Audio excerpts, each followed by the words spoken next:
Bonjour à tous dans cette première FAQ pour la première semaine de lancement.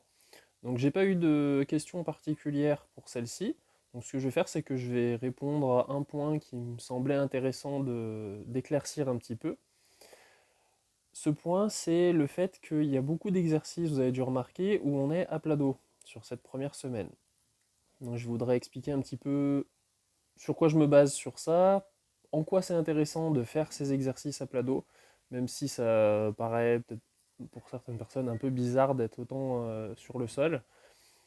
Donc, comme je l'explique dans la vidéo, sur l'exercice, l'objectif c'est de se mettre sur un support qui sera aussi dur que possible. Donc, dans le programme, quand on se met au sol, on essaie de se mettre sur quelque chose qui est aussi dur que possible pour une raison spécifique, c'est que je parle de feedback à un moment donné. Donc déjà, le système nerveux, pour s'activer, il faut qu'il ait, enfin, pour avoir de l'information, il faut qu'il y ait les mécanorécepteurs qui soient activés. Ces mécanorécepteurs, ils vont être activés à un certain seuil. Donc si je presse, par exemple, un mécanorécepteur insuffisamment, il ne va pas s'activer. Donc il ne va pas envoyer de l'information. Si je suis sur un support mou, comme un matelas très confortable, je vais avoir moins d'activation que si je suis sur un sol dur qui va presser mes mécanorécepteurs. Donc la première chose, c'est de comprendre que le sol dur, il active plus de mécanorécepteurs. Le deuxième intérêt de ce choix, c'est que les fluides à l'intérieur du corps, ils ont besoin d'un mouvement de pompe pour circuler, notamment le système lymphatique. Donc la lymphe, il n'y a pas de pompe particulière. C'est un liquide qui n'a pas sa pompe propre, comme le sang par exemple, où il y a le cœur.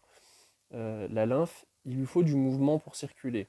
Et donc, quand on va être au sol et qu'on va presser sur les tissus, on va avoir un mouvement de compression. Quand on va bouger un petit peu, la pression va se relâcher et du coup, on va avoir ce phénomène un peu d'écrasement ici d'éponge, ce qui permet de faciliter la circulation des fluides.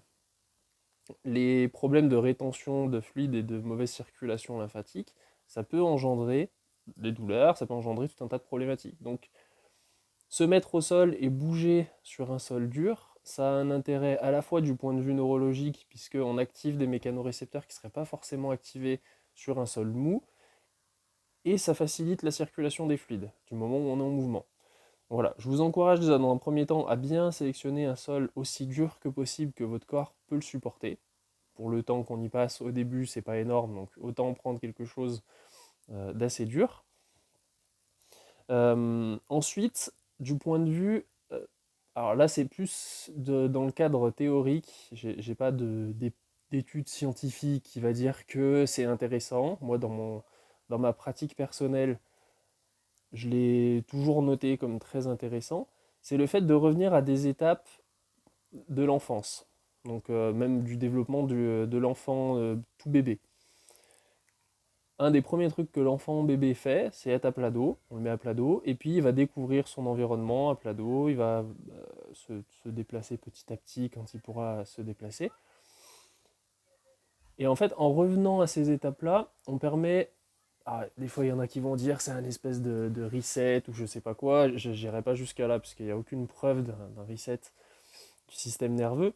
Mais en tout cas, il va pouvoir reprendre des basiques de ce qu'il a eu besoin pendant son développement, ce qui permet par la suite de développer des nouvelles compétences, puisque c'était le socle de développement de base de l'humain. D'être au début un petit légume au sol à plat dos.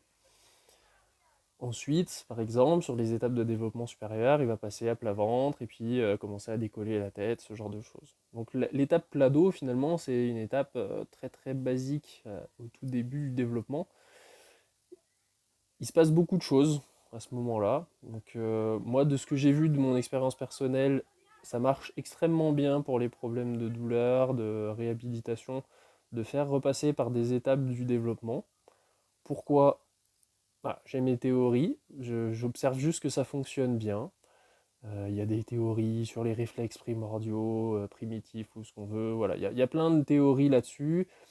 Elles n'ont pas tout un fondement scientifique très solide, mais voilà, ça a l'air de fonctionner plutôt bien pour une majorité de gens. Donc voilà le pourquoi de autant d'exercices au début, parce qu'on démarre par la base, et la base de l'humain, et même de beaucoup d'êtres vivants, ça a été la reptation. Dans l'évolution, avant qu'il y ait des membres, on faisait des reptations au sol, on gigotait la colonne, quand il y a eu un début de colonne, et voilà. Donc voilà un petit peu, je voulais éclaircir ce point sur le sol, puisque vous allez y passer encore beaucoup de temps pendant le premier mois. Et je spoil, mais le deuxième mois aussi, vous allez passer encore du temps au sol.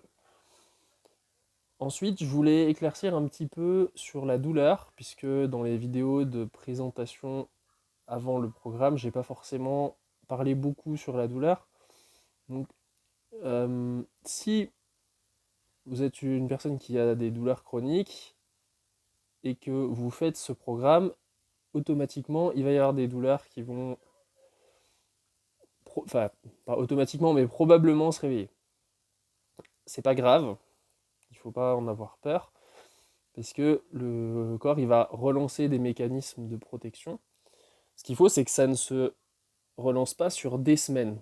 Mais sur un jour ou deux, il peut y avoir des phénomènes douloureux qui réapparaissent, qui étaient peut-être plus là, et qui réapparaissent. Et ça, c'est en fait pas très grave, faut en tenir compte, mais ça ne doit pas nous arrêter dans la pratique. Ça ne veut pas dire que c'est pas bon, ça veut juste dire que le système nerveux, il réagit à ce qu'on est en train de faire d'une certaine manière en produisant de la douleur. Alors, à part si c'est une douleur très vive, très intense et aiguë, voilà, d'un seul coup, une douleur foudroyante, alors là, c'est qu'on s'est planté complètement.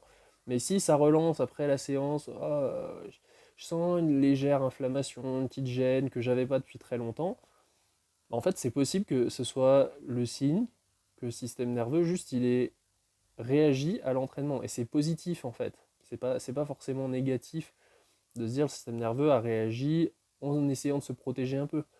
Dans les TCC, donc en psychologie, il y a ce qu'on appelle une technique qui s'appelle l'exposition. C'est-à-dire, par exemple, j'ai la phobie des araignées, ben, je vais m'exposer à des petites araignées progressivement jusqu'à ce que cette araignée ne me fasse plus réagir. Et c'est aussi ça qu'on recherche dans ce programme, c'est-à-dire de l'exposition à des choses qui font réagir habituellement le système nerveux par un état de protection. Il recherche de la protection en faisant de la douleur, en réduisant les capacités. On l'expose petit à petit, donc sans que ça provoque des douleurs intenses ou des pertes brutales de vos capacités. Et petit à petit, le système nerveux il va comprendre que c'est acceptable et qu'il n'y aura plus besoin de se protéger. Et ça passe par le fait d'y passer régulièrement, de respirer pendant qu'on est dans la position pour que le système nerveux puisse se détendre, comprendre que c'est pas dangereux, que du coup il n'y a pas de réaction de fuite à avoir, qu'il suffit de respirer tranquillement, de se détendre, que c'est économe en énergie, voilà. Donc il y a tout un tas de facteurs qui font qu'à force de pratiquer, les situations qui font réagir ne feront plus réagir. Donc si vous avez mal et que le programme redéclenche légèrement des douleurs chroniques, il ne faut pas paniquer du tout, il ne faut pas s'arrêter, au contraire. C'est peut-être même le signe qu'on est en train de toucher du doigt quelque chose. Moi j'ai eu souvent, alors c'était sur des séances individualisées, hein, mais au début, sur la première semaine de programme, pour des gens qui avaient des douleurs vraiment très très très très fortes, la douleur augmentait en fait. Et elle s'effondre d'un coup. En fait, il y a un effondrement ensuite parce que le système nerveux il comprend que en fait, il n'y a plus de problème et que ça consomme trop d'énergie de spasmer des muscles. Et d'un coup, il y a un effondrement de la douleur et la personne elle arrête son traitement et puis tout va mieux. Et puis voilà. Déjà un exemple typique, c'était ma belle-sœur qui avait un traitement depuis des années à base de un traitement de cheval pour la douleur, pour des lombalgies. Et on a commencé à travailler ensemble. Et au bout d'une semaine, bon, elle avait pas du tout moins mal. Et puis 2 semaines plus tard, je lui demande comment ça se passe. Et puis là, elle me dit, j'ai arrêté mon traitement. La douleur, elle s'est écroulée. Elle était à 8 sur 10 quasiment en permanence. Et là, elle me dit, je suis à 5 sur 10 sans traitement. C'est incroyable. Et voilà, il a fallu 2 semaines. Et d'un coup, la douleur, elle s'est effondrée. Donc voilà. C'est une note d'espoir, hein, je préfère le dire. C'est très très cool. Voilà pour les sujets que je voulais aborder dans cette FAQ. Donc pour les prochaines, n'hésitez pas à m'envoyer vos questions spécifiques, puisque le but c'est que le programme il est fait de sorte à ce qu'il convienne à un maximum de monde, mais en fonction des objectifs personnels, des besoins de chaque individu, on peut faire des modulations de ce programme. Et c'est aussi à ça que servent ces FAQ, c'est à vous dire, bon, bah toi, tu penses que tu as besoin de travailler un petit peu différemment sur cet exercice, voilà comment on peut l'améliorer. Ou alors des questions du genre, moi j'ai telle pathologie, je ne peux pas faire cet exercice, bah, comment je le bidouille. Donc voilà, n'hésitez pas à m'envoyer toutes vos questions sur le mail pour que je puisse y répondre à partir de la semaine prochaine. Allez, salut!